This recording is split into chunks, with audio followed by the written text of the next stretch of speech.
안녕하세요. 사랑과 은혜입니다. 우리나라의 옛날 이야기 중에서 가장 재미있고 또 우리 기억에 남는 것은 어떤 이야기일까요? 바로 햇님 달림 이야기 아닐까요? 햇님 달림 이야기라고 하면은 금방 생각이 나지 않을 수도 있습니다. 그러면 이렇게 말하면 누구라도 금방 알 수 있을 것입니다. 떡 하나 주면 안 잡아먹지. 이제는 모르는 분이 없을 겁니다. 네, 바로 그 옛날 이야기입니다. 어릴 적 할머니의 무릎을 베고 누워서 아니면 엄마의 품에 안겨서 듣던 바로 그 이야기입니다.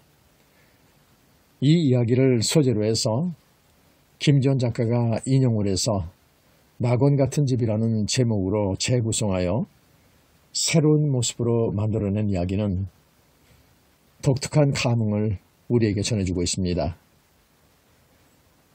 호랑이는 육식동물임에도 불구하고 엄마에게서 떡을 빼앗아 먹습니다. 물론 나중에는 엄마를 잡아먹지만 말입니다. 그러면 이 책에서 떡은 무엇일까요? 그것은 바로 엄마의 자녀에 대한 사랑의 응집입니다. 그리고 모성입니다. 김지원 작가는 조용하고 물결인 목소리의 작가로 기억이 되는데요. 그는 맑고 투명한 감수성과 존재의 시면을 뒤흔드는 통찰을 통해서 인간의 내면을 깊이 있게 탐구해온 독자적인 작품 세계를 형성하고 있습니다. 그러면 김지원의 낙원 같은 집, 이제 낭독해드립니다. 어릴 적 할머니나 엄마의 품에서 들었던 기억을 되새겨보면서 오늘 낭독 감상해 보시기 바랍니다. 낙원 같은 집. 물결조차 사나운 저 바닷가에 부서진 뱃조각 주워 모으는 저 한악내 풍랑의 남편을 잃고 지난 밤을 얼마나 울며 세웠나. 타신 배는 파서서도 돌아오건만 한 번 가신 그분은 올 길 없구나. 오늘도 바닷가에 외로이 서서 한 옛날의 생각에 울다가 가네. 빠른 것은 세월이라 3년이 되니 어느새 유목자 키워 데리고 바닷가에 이르러 타이르는 말. 어서 커서 아버지 원수 갚아라. 파인 김동환 뱃사공의 아내. 옛날 어느 시골 마을에 배사고로 졸지의 남편을 잃고 유복자를 막내로 하여 삼남매를 홀로 기리며 사는 어머니가 있었다. 어머니의 눈은 가버린 남편과 지냈던 날들을 기억하려고 감겼다. 눈만 감으면 남편의 다정함이 어머니를 감싸고 귀는 남편의 목소리로 찼다. 내 사궁이라면 아무도 안 가본 새바다로 내 배를 몰겠고 내 소치는 나이라면 아무도 안 가본 산골로 내 소를 이끌리라. 내 본디 성미 모든 것에 새 것을 좋아하건만 그대만은 일생 두고 이대로 옛맘 옛 양자대로 꼭 지키고죠. 김동환 마음의 고향. 어머니는 남편이 했던 이런 정다운 말들을 노래로 만들어 두고두고 부르고 싶었다. 어머니는 어린아이들을 부드럽고 다정하고 조용하게 대하다가 참아낸 것이 무섭게 터져나왔다. 금방 눈물이 고이고 처음에는 흐느껴 울다가 아이들이 다 듣도록 큰 소리로 울었다. 그러다가 강철 같은 결심으로 어머니는 땅에 굳게 섰다. 몸속에 박힌 모래가 걸리적거려서 그것을 좀 덜 걸리적거리게 하려고 애쓰는 중에 모래가 몸속에다가 의도와 달리 귀한 진주를 만들어낸 것과 같았다. 불행한 마음에다가 문을 닫으니 어머니는 행복하였다. 행복은 어머니의 습관이었다. 어린 시절부터 어머니는 특별한 일들이 일어날 인생이 자기를 기다리고 있는 것만 같고 이유 없이 기뻤다. 그 특별한 일들은 자기를 찾아오든가 아니면 자기가 그것을 찾아낼 것이었다. 이제 어머니는 자기가 찾을 것이 무엇인지를 알았다. 낙원 같은 집이었다. 집은 인간처럼 마음이 있었다. 행복한 집과 슬픈 집이 있었으며 어떤 집이든지 들어서자마자 어머니는 알았다. 어떤 집은 금방 떠나고 싶고 어떤 집은 영원히 있고 싶었다. 어머니는 아이들에게 더 맛있는 음식, 더 좋은 옷, 더 튼튼한 집을 주고 싶었다. 이제 어머니는 혼자서 낙원을 찾아야 하며 거기에는 반드시 새 아이들이 있어야 하였다. 낙원이라고 하여도 혼자 있으면 그것은 낙원이 아니었다. 돈은 늘 없었다. 돈이 없는 것은 의사소통을 하고 싶은데 목소리가 없는 것과 같이 불편하였다. 엄마가 없는 동안에도 너희들은 싸우지 말고 먹을 것을 의좋게 나누어 먹고 웃고 재미있게 지내거라. 제각기 다르게 생기고 제각기 다른 성격을 가졌지만 너희들은 다 같은 살이요 같은 피이다. 엄마가 있다. 저녁 때 떡을 가지고 올게. 모르는 사람한테는 절대로 대문을 열어주지 말어. 응? 아이들에게 말하고 어머니는 아직 동이 트기도 전인 이른 새벽에 12곡의 산꼭에 넘어있는 부잣집으로 일을 하러 떠났다. 걷고 있으니 해가 떠올라 어머니의 옥색 저고리와 남빛 치마를 비추었다. 간밤에 내린 비에 씻겨 언덕은 초록으로 살아나고 산 여기저기에 날카롭게 산 그림자가 졌다. 아침 햇살이 간지러워 꽃은 웃으며 피어났다. 아이들에 대한 사랑으로 어머니는 빛이 나도록 행복하였다. 햇볕 속에서 행복하기는 쉬웠다. 산 모퉁이를 돌아설 때마다 새로운 경치가 펼쳐졌다. 풍요하고 깊이를 알 수 없는 정적은 아직 말을 배우지 못하여 침묵으로 어머니를 기다리고 있었다.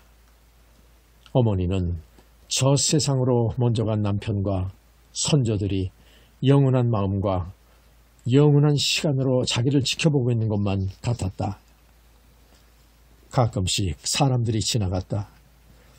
지나가고 나면 다시 주변은 만져질 것 같은 고요함 속으로 빠지고 평화로웠다. 깔때 보던 장승님은 비 오는 날도 동구 밖에 외로이 서서 기다리는데 물이라고 한 번 가면 올 줄 모르오. 금년도 장태엔 철모른 단풍잎. 김동완, 장승.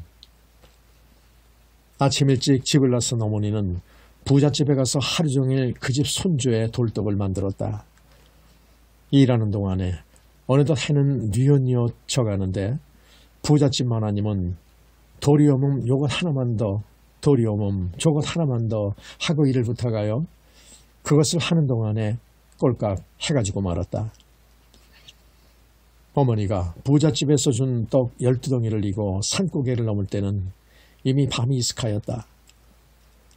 달빛은 산천 초목 위에서 부드럽게 빛나며 어머니의 얼굴을 뽀얗게 만들었다.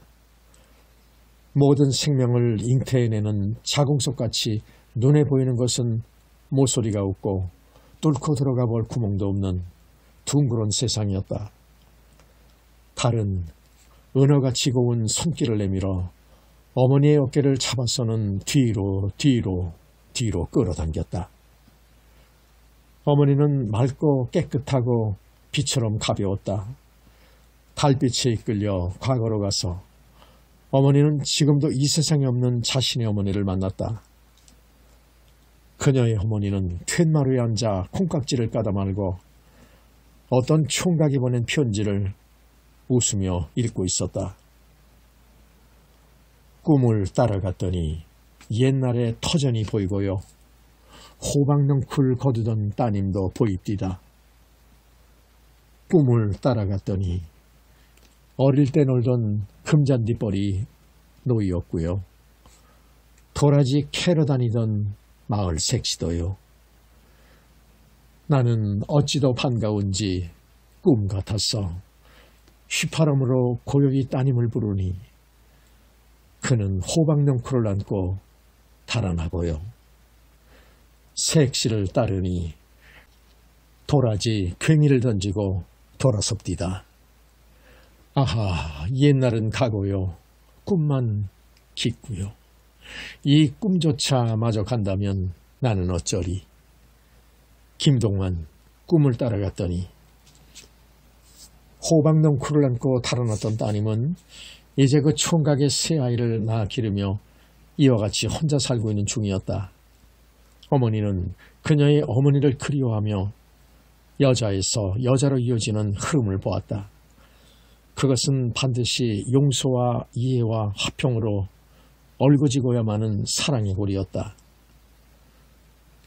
걷다가 길을 잃으면 어머니는 별을 보고 방향을 잡았다. 밤은 하루의 끝이었으나 아주 끝은 아니었다.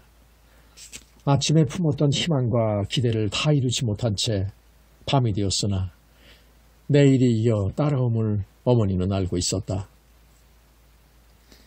아이들에게 말랑말랑한 떡을 먹이고 싶고 맛있게 먹는 모습이 보고 싶어서 걸음을 재촉하는데 하고 숲으로부터 호랑이가 뛰어나와 어머니 앞을 가로막았다. 에그머니나.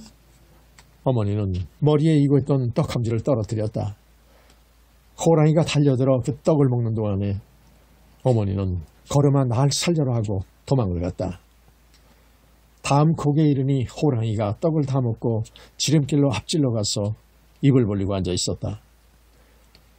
죽음의 검은 아가리를 보고 어머니는 외쳤다. 나는 죽을 수 없다. 나는 살아서 집에 가야 한다. 나는 아직 아이들을 다 사랑하지 못하였다. 소낭당에다 절을 할 때 어머면 늙어 빠진 고목나무에다가 대고 절을 하나? 아니면 나무가 나타내고 있는 신령님한테다가 절을 하나? 대답해봐. 어머니 아이들을 사랑한다고 할 때 어머의 건건 찝찝한 근육과 살덩어리로 어머는 사랑하나? 아니면 어머의 전 인생으로 어머의 전 마음으로 온전히 그리고 완전히 사랑한다는 말인가? 설마 살덩이가 사랑하는 거라고는 못하겠지. 그러나 그 의미 없는 살일랑 나에게 주려무나. 나는 배가 고프다. 호랑이는 다시 입을 벌렸다. 인간은 세상에 태어나는 순간부터 이미 죽기 시작하는 거라고. 나는 너의 충실한 친구로 항상 너와 함께 있어 왔다고. 죽음은 어머니 귓전에서 속삭였다. 죽음과 삶은 너무도 가까웠다. 가까운 정도가 아니라 같은 것이었다. 삶이 아니다 하니까 곧바로 죽음이었다. 그러나 죽음의 목소리는 어머니의 꿈이나 생각이나 방향과 아주 달랐다. 어머니는 죽음에 잡히지 않으려고 죽자고나 하고 싸웠다. 너는 먹을 것도 많은데 하필이면 나를 먹겠다고 이러느냐. 나를 살려다고 저 고개 5개만 넣으면 복숭아꽃, 살구꽃이 구름같이 핀 질에서 지금 어린 삼남매가 이 어미를 기다리고 있다. 아이들을 생각하니 목이 메이고 눈물이 난다. 나는 집에 가서 이 눈으로 아이들을 보아야겠다. 그럼 팔이나 한짝 주고 가구려. 얘다, 내 팔 있다. 팔 한 짝을 잃은 어머니는 나머지 팔을 내두르며 막 달렸다. 다음 산고개를 넘으려는데 호랑이가 또 나타났다. 뭐야, 또 왔어? 나는 아직도 배가 고파. 오른팔을 줄 테니 날 보내줘요. 호랑이는 오른팔을 먹고 어머니를 가게 하였다. 아침에 건강한 육신으로 희망과 기쁨에 차서 걷던 이 길을 이제 어머니는 2팔을 잃고 가고 있었다.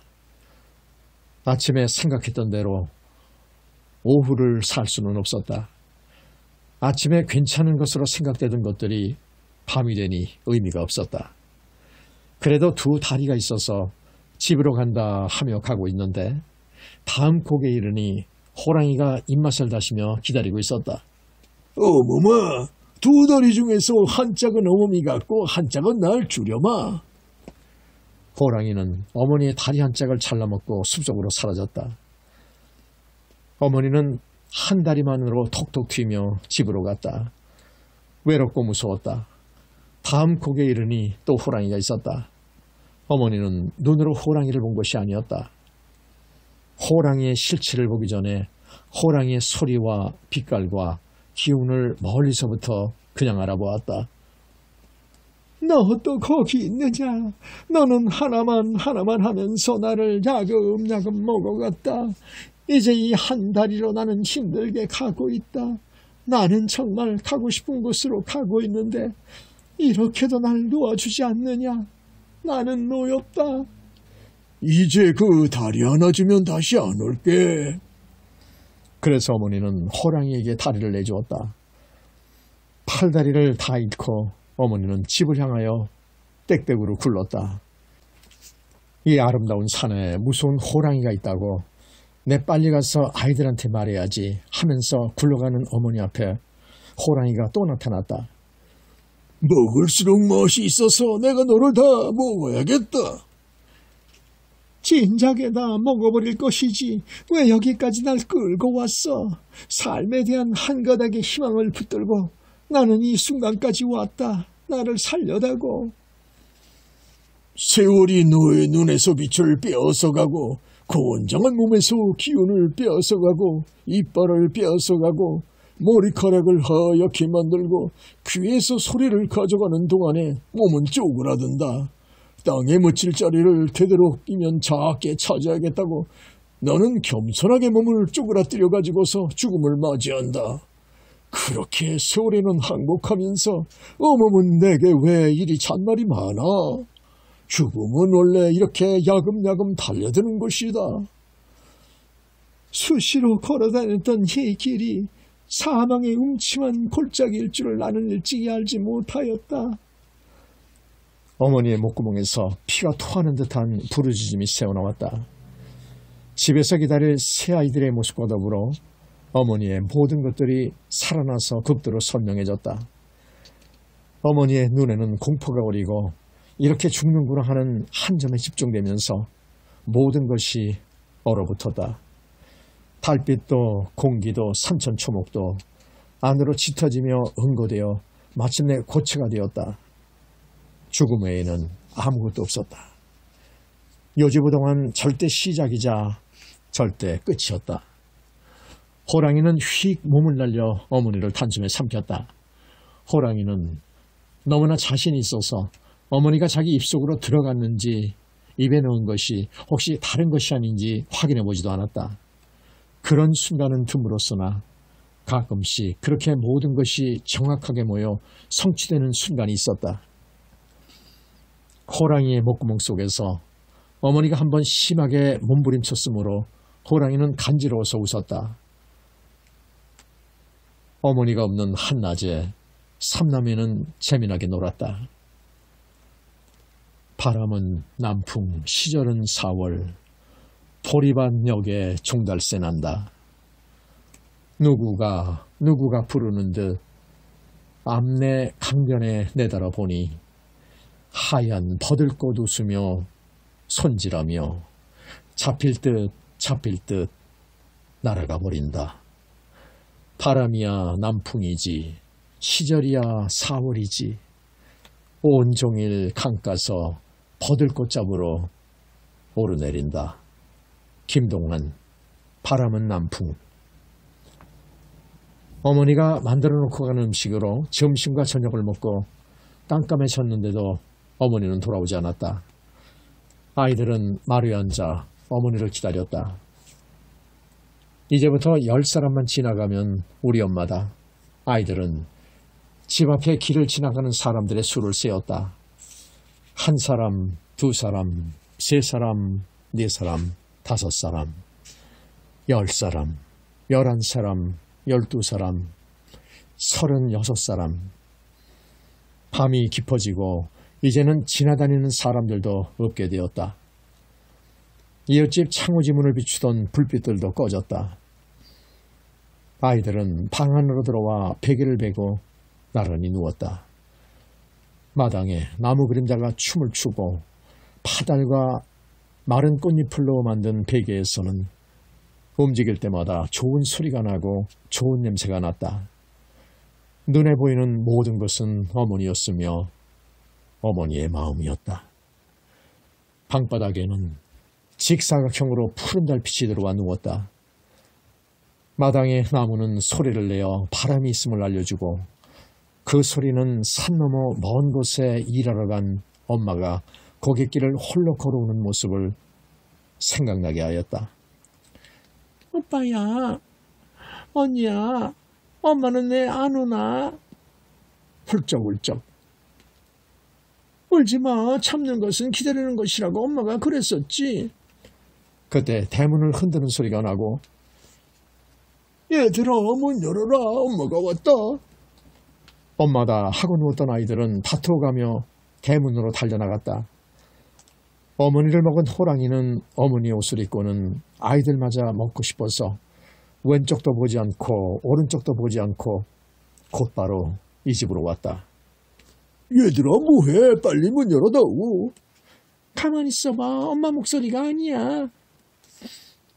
무슨 그런 서러운 말을 하니? 너희가 그러면 엄마는 눈물이 난다. 산고개를 홀로 눕노라니 심심해서 내가 노래를 줄창 불렀더니 이만 그자 그만 목이 쉬고 멀었구나. 그럼 손 좀 내밀어 보세요. 엄마야, 정말 엄마면 미안해요. 엄마가 모르는 사람한테는 문을 열어주지 말라고 해서 그래요. 얘 또 손 들어간다. 다른 사람한테 문 열어주지 말랬지. 나한테다 이러라는. 호랑이는 손을 문틈으로 집어넣었다. 엄마 손은 고운데 이 손은 털이 많아요. 털장갑을 끼웠단다. 문 좀 열어라. 에고, 다리 아파. 아이들은 대문을 열고 엄마인 줄만 알고 호랑이에게 어린 시향지들같이 귀엽게 고개를 비비며 달라붙었다. 엄마, 왜 인제 왔어? 배고프지? 엄마가 떡을 가지고 왔어. 먼저 막내만 부엌으로 오너라. 호랑이는 3남매 중 위에 2 오누이를 방에다가 놓고 방문을 잠근 후에 막내둥이만을 데리고 부엌으로 가서 잡아먹었다. 방에 있는 오누이는 호랑이가 동생의 뼈를 바작바작 씹는 소리를 듣고 이상한 생각이 들었다. 엄마, 뭐 하세요? 콩 볶은 것을 막내에게 먹이고 있다. 참 맛있게도 먹고 있구나. 막내동이를 다 먹고 호랑이는 방으로 들어왔다. 입가에는 핏물이 묻고 턱에는 봉숭아 꽃물을 들인 막내동이의 손가락 한 토막이 붙어 있었다. 막내는 점이 들었기에 내가 부뚜막에다가 눕혀놓고 들어왔다. 호랑이는 떡을 먹고 어머니를 먹고 또 막내동이까지 먹었으므로 배가 불렀다. 여기 있는 애들은 두었다가 내일 먹어야지 생각하고 호랑이는 방바닥에 드러누웠다. 호롱불빛에 드러난 모습을 보고 오누이는 엄마의 옷을 입고 있는 그것이 엄마가 아니고 호랑이임을 알았다. 참 큰일 났구나. 어머니, 변소에 가고 싶어요. 방에다가 누워라. 냄새가 나서 싫어요. 그럼 마루에다가 누워라. 밟으면 싫어요. 그럼 마당에다가 누워라. 거기도 밟아요. 그럼 변소에 가거라. 호랑이는 새끼줄을 가지고 한쪽 끝은 자기 몸을 묶고 다른 한쪽은 아이들을 묶었다. 엄마가 방에서 기다리고 있을 테니 변소에 다녀오너라. 오누이는 밖으로 나왔다. 아이들은 자기들의 몸에 묶은 새끼줄을 풀어 우물의 두라박에다가 묶어놓고는 우물 옆에 있는 키가 큰 나무 위로 올라갔다. 방에서 아이들을 기다리던 호랑이는 짜증이 났다. 무슨 변소에 가서 이렇게도 오래 있노? 하면서 몸에 묶은 새끼줄을 잡아다니니까 우물에 있는 두레박이 덩그덩 뱅벙하고 가벼운 쇳소리를 내었다. 이놈들한테 속았구나. 호랑이는 자기 몸을 묶은 새끼줄을 풀어던지고 밖으로 나갔다. 달빛만이 흐를 뿐 마당은 음포가구도 고요하였다. 변소에 가보니 변소는 비어있었다. 요놈들이 어디 갔노? 여기저기 찾다가 우물 안을 들여다보니 거기에 오누이가 서로 껴안고 앉아있었다. 나무 위에 있는 모습이 우물에 비친 것이었만 호랑이는 오누이가 우물 속에 있는 줄만 알고 조걸조리로 건질까 두레박으로 건질까 하였다. 나무 위에 있던 오누이는 그것이 우스웠다. 웃는 소리를 듣고 나무를 치러다 간 호랑이는 요놈들 거기 있었구나. 호랑이는 나무에 달려들어 네 다리와 배로 나무를 껴안고 정열적으로 몸부림을 치며 나무 위로 올라가려고 하였다. 그러나 번번이 털과 살점을 거친 나무 둥치에다가 남기고는 미끄러져 내렸다. 쓰리고 아팠다. 아가야, 너희들은 무슨 재주로 거기로 올라갔니? 앞집에 가서 참기름을, 뒷집에 가서 들기름을 바르고 올라왔어요. 큰아이의 말을 듣고 호랑이는 앞집에 가서 참기름을 바르고 뒷집에 가서 들기름을 바르고 왔다. 기름을 바르고 나무에 오르려 하니 더 미끄러웠다. 정말을 말해다오 얘들아. 엄마한테다가 거짓말을 하는 게 아니란다. 거짓 엄마니까 거짓말을 하지요. 당신은 호랑이죠. 호랑이가 어떻게 우리 엄마 옷을 입고 있어요? 너희 엄마는 내게다가 옷을 벗어주고 내 뱃속으로 들어갔다. 막내동이도 내 뱃속에 있다. 너희들도 내 뱃속에 들어가 엄마와 막내를 만나지 않으련? 엄마와 막둥이가 여기 이 속에서 미친 듯이 너희들을 부르고 있단다. 이 소리가 안 들리느냐? 너무 멀어서 안 들려요. 엄마는 우리들이 엄마의 손가락들이라고 했어요. 어느 손가락이든지 깨물면 다 아프지만 또 손가락들 같이 제각기 다르게 생겼으니까 우리 모두는 제 목소리를 찾아 자기만의 노래를 부르라고 했어요. 다만 우리들이 한 손에 달린 손가락인 것만 잊지 말면서 엄마가 보고 싶어요. 그래 너희 엄마가 지금 바로 그 말을 또 하고 있구나. 내가 나무에 올라갈 수만 있다면 너희들에게 너희 엄마의 다정한 이 목소리를 들려주련마는. 우리는 자기와 도끼로 나무를 찍으면서 올라왔어요. 너희야, 그걸 가르쳐주면 어떡하니? 오빠가 말했을 때는 이미 늦었다. 호랑이는 오누이가 쓰고 던진 자기와 도끼를 나무 밑에서 찾아가지고 나무를 쓱쓱 기어오르고 있었다. 요놈들 이제는 도망갈 데도 없다.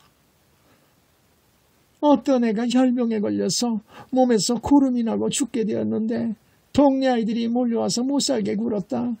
그때 손이 많이 달린 신령님이 산에서 나와서 아이들의 머리를 한 대씩 갈겼다. 놀리던 아이들은 겁이 나서 울면서 모두 제 집으로 달아났단다. 어머니가 해주던 얘기가 생각나서 오누이는 나무에서 기도를 하였다. 신령님, 저희들을 제발 살려주세요. 그러니까 하늘에서 튼튼하게 생긴 동아줄이 내려왔다. 아이들은 그것을 잡고 하늘로 올라갔다.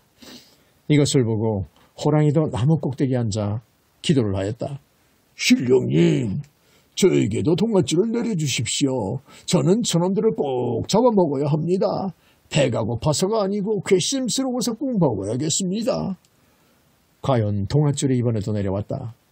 썩은 동아줄이었으나 그것을 알리 없는 호랑이는 잡고 매달리니 동아줄은 조금 올라가다가 끊어지고 말았다. 호랑이는 수수밭에 떨어져 죽으며 수수에다가 피를 묻혔다. 하늘에 오른 오누이는 엄마가 다니던 산길을 비추게 해와 달이 되자고 하였다. 너희 동생이 어두운 밤이 싫다고 하였으므로 오빠는 선선히 그럼 너는 낮에 뜨는 해가 되어라. 나는 달이 되어 밤길을 밝힐 테니 너는 햇님한테로 가서 그 빛에 빛을 더하고 나는 달님에게로 가서 달빛에 빛을 더한다. 우리가 그대로 빛덩어리이게 한다. 밝은 빛을 뿜어내는 눈부신 빛 이렇게 말이지. 하며 동생은 스스로 찬란한 밝음체이고자 온몸에다 힘을 모았다. 눈이 부셔서 어머니는 눈을 떴다. 어머니의 피와 살과 뼈도 생기있게 찌르르거리며 깨어났다. 옆을 보니 삼남매가 숨소리를 내며 잠을 자고 있었다. 꿈이었구나. 어머니는 기뻐하며 일어나 앉아 건강한 팔로 아이들을 깨웠다. 하늘에 해가 높이 떴다. 밝은 어머니의 목소리에 아이들은 잠에서 깨어났다. 눈을 뜨니 이불은 푹신하고 베개에서는 좋은 냄새가 나고 어머니는 웃고 있었다. 우리는 안 죽었다. 엄마도 집에 있다. 엄마, 나는 무서운 꿈을 꾸었어요. 나도요. 삼남매는 이불을 개키며 일제히 소리쳤다. 어머니와 아이들은 세수를 하러 마당에 있는 우물로 나갔다. 땅은 그들의 발밑에서 촉촉하고 공기는 맑았다. 바람이 상냥하게 공기를 흔들었다. 이상하다. 새끼줄이 여기 정말로 있다. 이건 호랑이 피다. 호랑이는 나무 꼭대기 저 만층까지 올라왔었다. 참 무서웠어. 두레박에는 새끼줄이 메어져 있고 우물가의 나무에는 자기와 도끼자리가 나 있고 수수는 빨간 피를 묻히고 엉클어져 있었다. 어머니는 아이들의 떠드는 소리를 들으며 두레박으로 물을 길어 세숫대야에다가 부어주었다. 간밤에 정말 무슨 일이 우리들에게 일어났을까? 꿈, 상상, 그렇게도 확실했던 일은 현실에서 겪었던지 상상의 세상에서 겪었던지 경험은 경험이었다. 상상의 세상에서는 어떤 일도 가능하며 그 세상은 아마 실제로 어딘가에 존재하고 있을 것이었다. 아주 세밀하고 소소한 부분까지 정확하게 존재하였었다. 어머니는 그 경험을 안 한 것으로 할 수가 없었다. 아이들은 물을 튀겨가며 세수를 하고 양치를 하고 머리를 빗었다. 어머니는 뒷란에 채소를 따다가 나무를 만들고 김을 굽고 아침밥을 지었다. 팔다리를 움직이고 눈은 보고 귀는 들으며 아이들에게 먹일 음식을 만드니 어머니는 행복하였다. 아이들은 부엌문에 붙어 서서 어머니가 일하는 모습을 구경하였다. 엄마는 지난밤에 왜 집에 안 왔어요? 내가 안 왔어? 엄마 대신에 호랑이가 왔던걸? 여기 엄마가 있는데 누가 내 대신에 왔어? 그럴 수가 있을까? 어머니는 간밤의 악몽을 아이들의 기억에서 씻어내려고 짐짓 명랑하게 말하였다. 그럼 엄마, 두루박이는 왜 새끼줄이 있고 수수는 왜 빨갛고 나무에는 왜 자기와 도끼자리가 나 있어요? 글쎄다, 왜일까? 밥이 손밑에다가 고소한 누룽지를 만들며 다 되었다. 어머니는 밥상을 차렸다. 엄마, 난 알아요. 우리는 꿈 세상에 갔던 거예요. 아니에요. 꿈 세상이 여기 왔었어요. 그래서 여기 이런 흔적을 남겼어요. 엄마, 우리는 이 세상도 살고 다른 세상도 살아요. 그렇구나, 얘들아. 우리는 살았었고 나 살았었나 보다 하고 절망을 했는데 또 살았어. 봐라, 지금도 이렇게 살고 있는 중이다. 죽음은 없었다. 그러니 뭘 더 말할까? 응? 자, 방에 가서 밥 먹자. 소반에 둘러앉아 아이들과 정답게 아침을 먹고 어머니는 12곡에 넘어 있는 부잣집으로 일을 하러 갔다. 늦잠을 자느라고 이렇게 늦었어요. 죄송합니다. 나 너무 미안하는 줄 알았구만. 어서 일을 시작하게나. 네. 어머니는 행주치마를 두르고 떡을 만들었다.